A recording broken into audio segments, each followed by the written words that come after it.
It takes a great mind to design a tactic against the grain of history that scores bunches of goals, breaks records at multiple levels, and produces a goal-scoring output nearly unlike anyone has ever seen before. And that great mind is...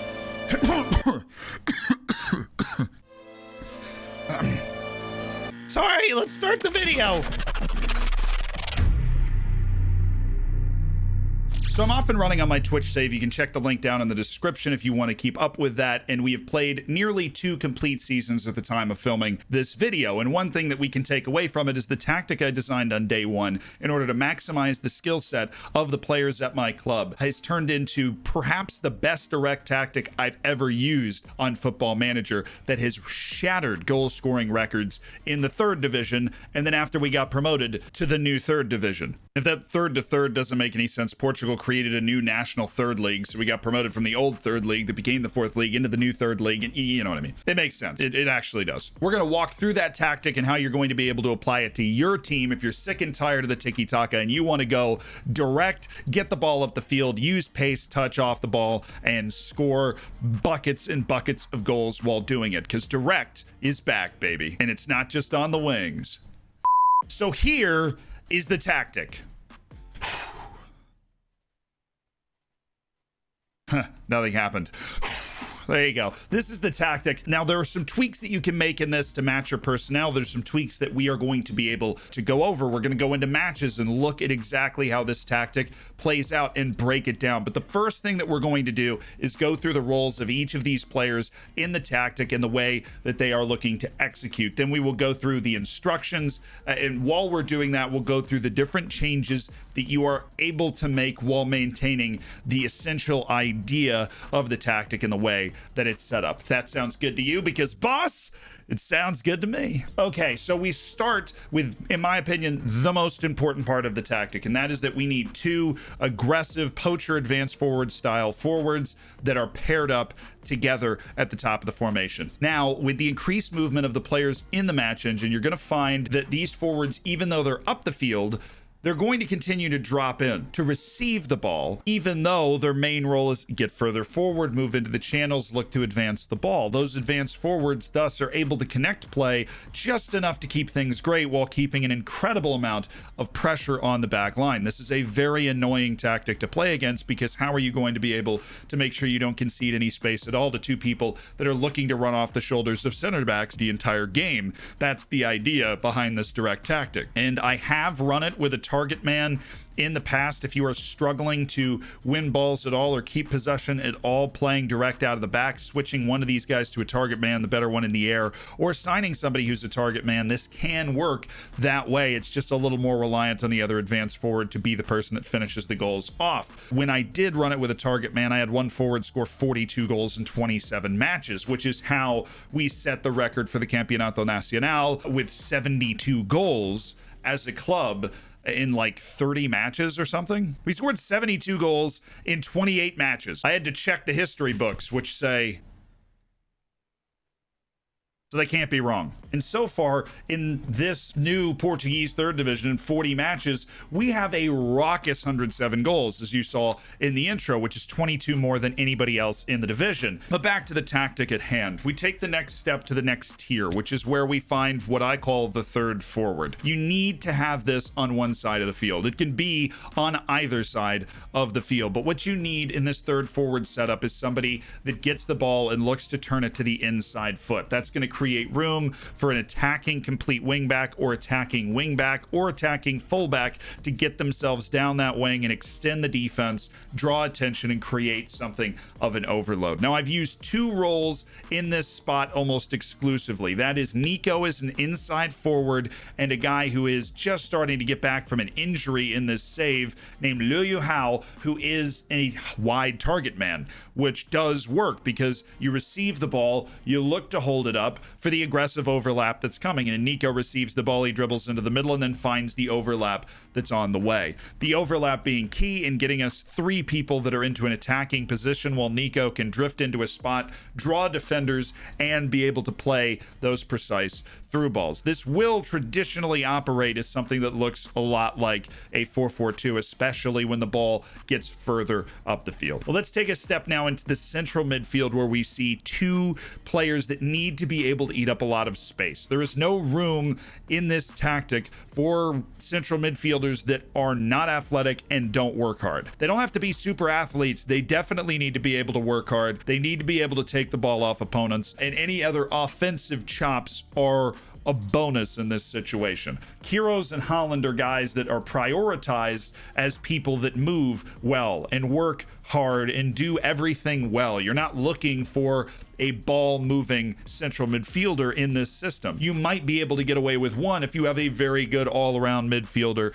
next to them. And that certainly, if you're looking to be a little more offensive, could open up a lot of things in terms of the balls over the top. But you cannot afford a couple of guys in the central midfield that are not willing to work hard and are not athletic and are not talented enough defensively to slow down attacks. Now, the attributes are going to look a little weird and a little weirdly low because this is a lower league team that we are developing compared to the higher league areas that you're going to be competing at. But the concept is going to be able to translate because it's all relative to your opponents in terms of those abilities. So you need somebody that's athletic, it's going to work hard, it's going to eat up the space, and you need that in both spots. I've run a lot of different roles out of this central midfield, but a role that I would recommend avoiding is a deep lying playmaker because they hold position and do not allow you to create the types of numbers up the field that you would want to create when running this tactic. It just doesn't happen. Now, advanced playmakers I've run from time to time, but ball winning midfielder, box to box midfielder, and central midfielder on supporter attack or defend, I have run all of those almost entirely interchangeably depending on how confident I feel going up against the opponent that I'm playing on the day. So all of those are in play. They allow a lot of movement and they allow you to do the things that you really need to do in this situation. Now, roaming playmaker, I guess if you're some sort of psychopath, that's in play. Metsala is almost a little too aggressive for my taste, and it's already a pretty wide tactic out of the midfield. So if you're running a Metsala opposite the other forward, you're going to need a lot of coverage from the other central midfielder, and Caralero's just not in play at all for me because, again, it's more of a wide midfield role that you'd look to play when you had three midfielders instead of two. And then we step to the opposite wing of the third forward, and this is where we want to find a wing. A supporter attack is going to work here, but the winger needs to be a little deeper to help you out more defensively. Now, you can do this if you're the much better team, and certainly if you're not creating or scoring, you can make this change at a certain point in a match, put that winger farther up the field if you feel comfortable that you should be able to chase the goal. But I have found a ton of comfort in bringing that midfielder back, making them start from a deeper position, and using a traditional winger in this spot, because that allows me to apply some pressure on this side, and then I can have a defensive wingback behind that person, somebody that is going to help out the defensive line just so the center backs are not getting overwhelmed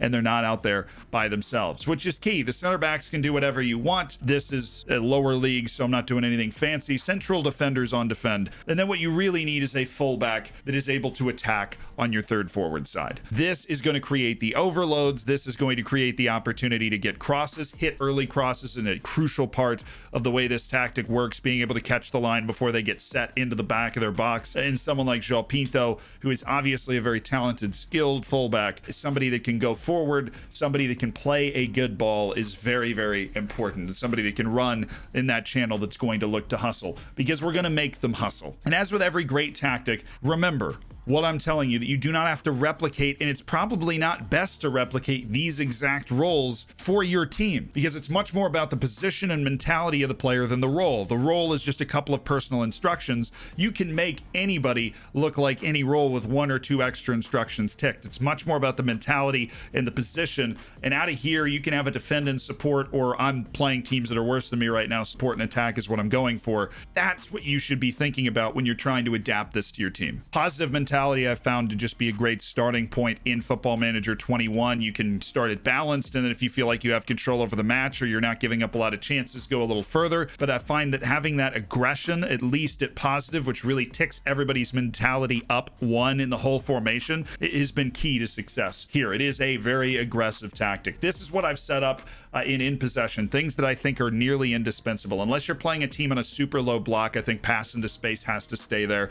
You want the overlap, but only only on the side that you have the third forward. Hit early crosses has been beautiful, extremely high tempo and more direct. I don't like extreme directness. You want to give your players the opportunity to have some creative leeway if they think a shorter pass is necessary, but you do want to emphasize that the ball needs to be moving in a direct fashion and that is the first option that they should be looking for. I have also, if I feel like my wingers, in particular my deeper lying winger, are able to beat people off the dribble, I will tick run on defense. I have that off at the moment just as a personal preference for the matches that are coming up. The next section is in transition, which is where counter press, counter distribute quickly are always on. And then something that might confuse you is the distribute to fullbacks. I've found that the keepers typically don't really listen to this, so this instruction has not been particularly huge. If you're getting open wings, then I would distribute to flanks. If you're working with a target man, then I would distribute to a target man. To only distribute over the opposition defense if you are recognizing a high line. This is why playing on extended highlights is great. You get a look at the flow of the game. If you see that they're playing pretty far up the field, that there's a lot of room for your forwards to run in behind, look to distribute over defense. But distribute to fullbacks helps me control the way that the game is played a little bit more, and I've always had a soft spot for it no matter what tactic I've had. And it's really telling that I can play a hyper direct goal scoring tactic while still distributing the ball to the fullbacks. That's nice. If you have one fullback you hate and one fullback you love, you can pick a specific fullback to distribute to by going to distribute to position and clicking on them. This brings us to the last section, which has been a point of mass tweaking for me. Now, you see this a lot in Football Manager 2021, is that you want to force your opposition to the outside. It is hard to play out on the wings exclusively in Football Manager in a tactic where I am fairly easily exposed defensively if people can get themselves into the right position. Forcing the opposition outside is going to give me more time and opportunity to defend and give perhaps my two top center backs who are pretty good in the air and pretty good at interceptions the opportunity to beat the ball away. And of course, we have super high pressing intensity because this is a tactic where you love to run. Now, the line I've either had on lower or higher. Higher is when I'm confident, lower is when I'm not, in terms of the team that we're playing against. And that has typically worked for me. The only issue you can have with lower is that lower with a standard defensive line, you can give up some long balls because you're not closing down the opportunity to distribute. But what lower also does is it drags the opposition defense forward and gives you more opportunities in more space, while the higher line keeps the pressure on the other team and allows you to turn the ball over and get quick transition play. The higher line does also keep your central midfielders farther away from your defense, which can be a problem. And if they've got more room to run, they're going to be less helpful defensively. Which brings me to my last tweak. There is absolutely nothing wrong if you're playing a much better team. When I play Porto in the Cup, I'm doing this. Now, I want one of my midfielders to be rather rambunctious, so I'd put Holland is like a segundo volante, or Regista is a very aggressive kind of deep lying playmaker, somebody that is going to get up here and get involved. But if you are giving up too much space off the top of your box, right, you're getting 3 players against 2 here all the time, look to take that space away. If they're cutting in from the wing, you can drop one of your midfielders like this and you won't give up the bag too much. But if you are conceding those chances, just maybe an attacking midfielder that's been too hard to track, you've already tried dropping to a lower line of engagement, you can drop your midfielders to play defensive midfield and preserve the integrity of the tactic. This is just more of a home run tactic than before that can't sustain as much pressure offensively. So let's go in and watch how this tactic plays out in reality. If you haven't watched the Twitch streams, or maybe you go down in the description, click on the live channel, you can watch past streams, get it caught up in the story of Oriental Dragons, and get a feel for how this tactic has been playing over the first 2 years,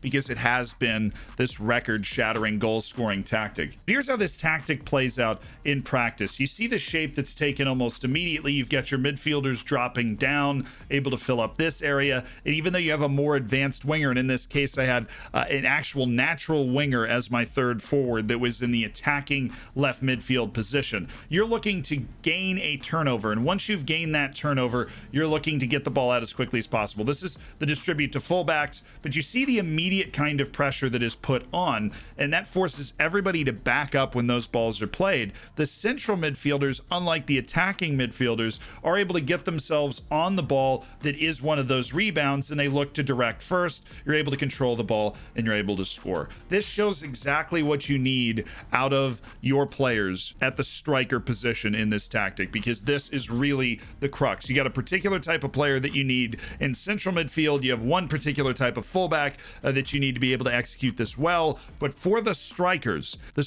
need a quick first step, good first touch, and good finishing, and off the ball. That means advanced playmakers and poachers work really well for this tactic, because they are not going to have to over-involve themselves on the ball. They are going to look to make those runs like Guilherme just made in this situation. They're going to need to get that quick first step, good off the ball, good first touch, good finishing. Finishing is, unlike previous FMs, an incredibly valuable attribute. You see Diaz is looking along to Guilherme. The two strikers allow the two guys to interplay, and then all of a sudden you've got your deep lying wing in this situation who's able to come up and play a through ball to the second forward. And once that third person gets involved and the center backs can't check all of them, you're going to get open shots. That is just a key in overwhelming the center backs. It's a key in every tactic all the time. And with the improved movement of midfielders in Football Manager 21, having one of those two central mids on attack can play out really well like this. You see your center backs, mine aren't good passers at all, but if they just keep playing the ball to an area,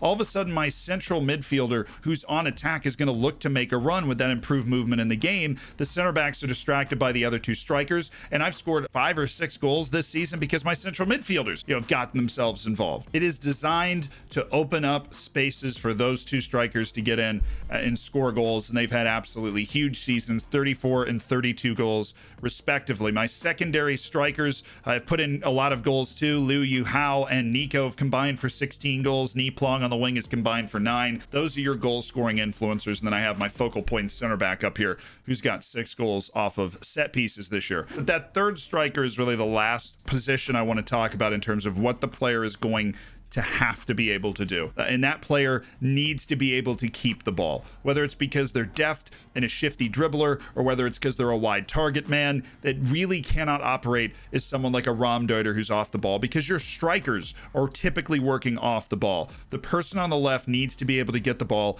and keep it, even though there's going to be a person or two around them. They are also the biggest part of the secondary offense. So some sort of influence in the air or decent finishing is going to be important, because once you get the ball up the field and don't score right away, they are the extra run in the box that's going to overwhelm the defense and create goal scoring opportunities.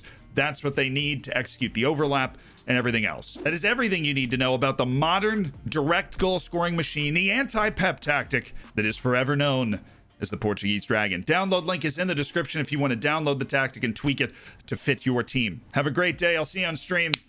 And as always, go Oriental Dragon. Yeah, we're going to win the Champions League as this team, even if I have to sign a bunch of Chinese players because it's a board mandate. Who asked? Jeez.